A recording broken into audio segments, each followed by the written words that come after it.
तरह से लोगों के मजाक लेने शुरू हुए। शाम होती है, ट्रंप के सामने पत्रकार पहुंच जाते हैं, माइक लेकर के पहुंचते हैं और सवाल पूछते हैं कि मिस्टर ट्रंप, क्या कहिएगा कि इजराइल और ईरान के बीच में जो आपने अभी शांति करवाई थी, अब वो कुछ हुई है या नहीं हुई है? तो भाई साहब ये अपनी तरफ से बोलते हैं कि Iran and Israel, US president Trump said on Tuesday that Israel and Iran have been fighting so long and so hard that they don't know what they are doing. तो इस तरीके से वो अपनी तरफ से गुस्से में, फ्रस्ट्रेशन में बात करने लगते हैं और कहते हैं कि he was unhappy with both Israel and Iran for the breaking ceasefire agreement he brokered, कि मैंने जो सीज फायर कराया था इन लोगों ने उसे तोड़ दिया, मैं इस बात से कतई खुश नहीं हूं। We basically have two countries that have been fighting so long so hard and they don't know what the जो भी है दे आर डूइंग। ठीक है, अब साहब इनका जो फ्रस्ट्रेशन है, जो इस तरह से शब्द से निकल कर आया, ये लोगों के बीच फिर से चर्चा का विषय बन गया। चर्चा का विषय इसलिए बन गया क्योंकि ट्रंप ने अपशब्द का उपयोग किया। अपशब्द इस बात पर था कि अल्टीमेटली ट्रंप ये मान गए थे कि दोनों ही देश ने सीज फायर नहीं माना। ट्रंप ये मान गए थे कि उनकी मध्यस्थता नहीं मानी। उनके मध्यस्थता नहीं मानना ट्रंप को फ्रस्ट्रेट कर गया। ट्रंप का ये फ्रस्ट्रेशन जब मीडिया के सामने आया तो और ज्यादा मजाक बन गई कि ट्रंप ने कहा, वो लोगों ने नहीं माना। इससे यह पता चलता है कि ये सीज फायर का जो अवार्ड लेने के लिए निकले थे कि मुझे नोबेल पीस पुरस्कार दो, अब तो इन्हीं के बयान इनको हमेशा पकड़े रहेंगे कि सर कोई मान ही नहीं रहा है। ऐसे में I am not happy with Israel when I say okay, now you have 12 hours, you don't go out in the first hour and drop everything you have on them, so I am not happy with them, I am not happy with Iran either। मैं दोनों से ही खुश नहीं हूं, ये दोनों ही लोग जो हैं, ये मैं इन दोनों से खुश नहीं हूं। ट्रंप ने अपने भाषण में कुल मिलाकर के 5 बड़ी बातें कही। उन 5 बड़ी बातों में पहला ये कि उन्होंने अनइंटेंशनली वायलेट किया सीज फायर, साथ ही साथ ईरान विल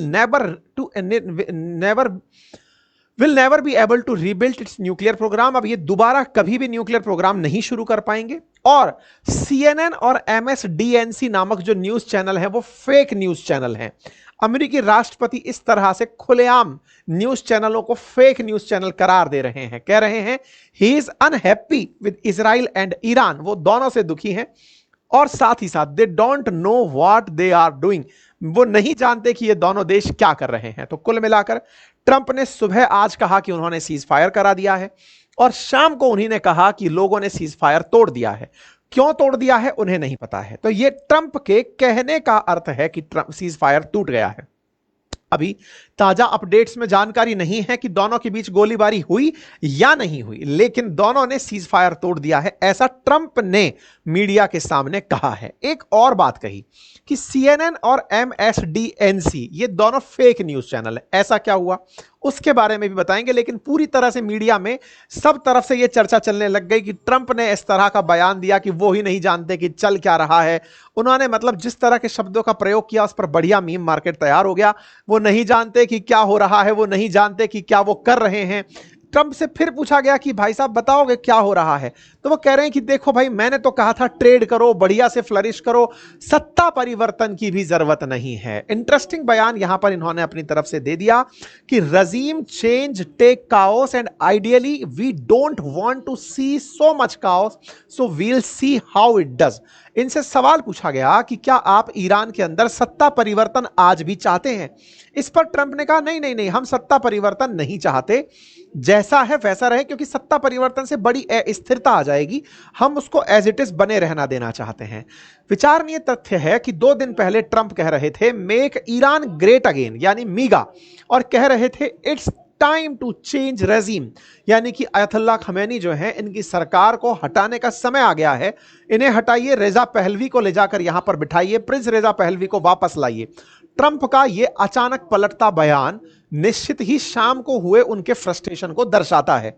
उन्होंने अपनी तरफ से जिस तरह कहा था, क्या इजराइल ने इस बात को स्वीकार कर लिया था? क्यों CNN को फेक बताया गया और क्यों अमेरिका सत्ता परिवर्तन से पीछे हट गया? ये कुछ ऐसे सवाल हैं जिन्हें डिकोड किए जाने की आवश्यकता है। लेकिन हां, ट्रंप की मनोदशा भी डिकोड करने की आवश्यकता है कि उन्होंने यह सारा की सारा रायता क्यों फैलाया। फिर हम यह भी समझेंगे कि ईरान इजराइल ने ट्रंप की क्यों नहीं सुनी, और सबसे आखिर में हम यह भी समझेंगे कि ऐसे में सत्ता परिवर्तन ईरान में जो होने वाला था उसे अमेरिका कराने से पीछे क्यों हट गया।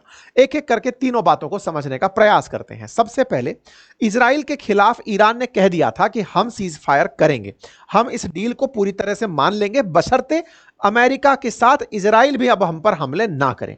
लेकिन नेतन्याहू शांत नहीं बैठे, क्योंकि अमेरिका का अभी तक का जो अनुभव था दुनिया के देशों में मध्यस्थता कराने का, वो थोड़ा अलग ही प्रकार का था। थोड़े दिन पहले अमेरिका ने भारत और पाकिस्तान के बीच मध्यस्थता कराई, ऐसा ट्रंप का जो बयान था वो पूरी दुनिया में मजाक बनकर रह गया था। ट्रंप ने कहा कि मैंने मध्यस्थता कराई, 14 बार कहा कि मैंने मध्यस्थता कराई, और भारत के प्रधानमंत्री उन्हीं को फोन करके कह देते हैं कि सर आपकी कोई मध्यस्थता नहीं थी।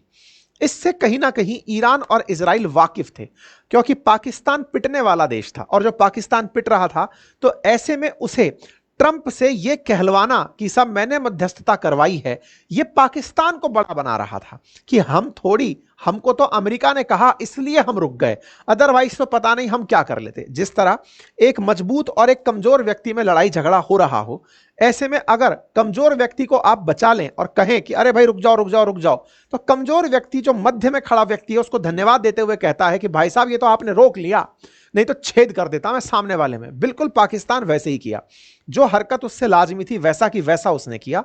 पाकिस्तान ने ट्रंप को उसी अंदाज में धन्यवाद बोला, सर थैंक यू, ये तो आपने पीस कीपिंग करा दी, ये तो आपने सीज फायर करा दिया, अदरवाइज तो मैं इंडिया के ऊपर बम गिरा देता। ट्रंप इस बात से इतने खुश हुए कि देखो मैंने इंडिया के सामने पाकिस्तान को लाकर खड़ा कर दिया, दोनों को रोक दिया। आपने एक पार्टी को रोक दिया तो दूसरी तो स्वतः ही रुकी बैठी थी। भारत तो तब भी कह रहा था कि पाकिस्तान रुकेगा हम रुक जाएंगे, पाकिस्तान कॉल करेगा हम मान जाएंगे, हमने वही किया।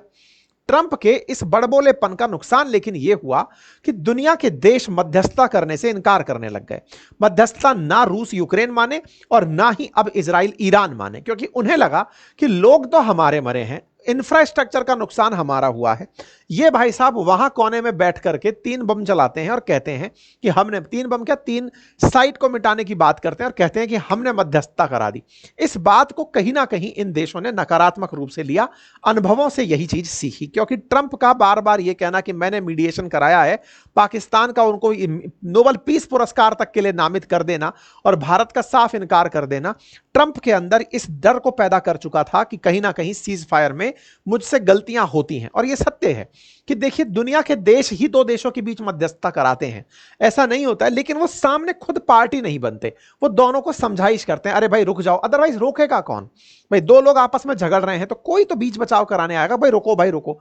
लेकिन ऐसे में पाकिस्तान जाकर जो यहां पर शरण लिया, अमेरिका के पास आसिम मुनीर पहुंचते हैं, बाकायदा क्रिप्टो की जिम्मेदारी लेकर वहां से लौट आते हैं। ऐसे में पाकिस्तान का अमेरिका के साथ में जुड़कर यह कहना कि सर आप ही ने सीज फायर कराया है, यह पाकिस्तान को तो बड़ा बना गया लेकिन अमेरिका को छोटा कर गया।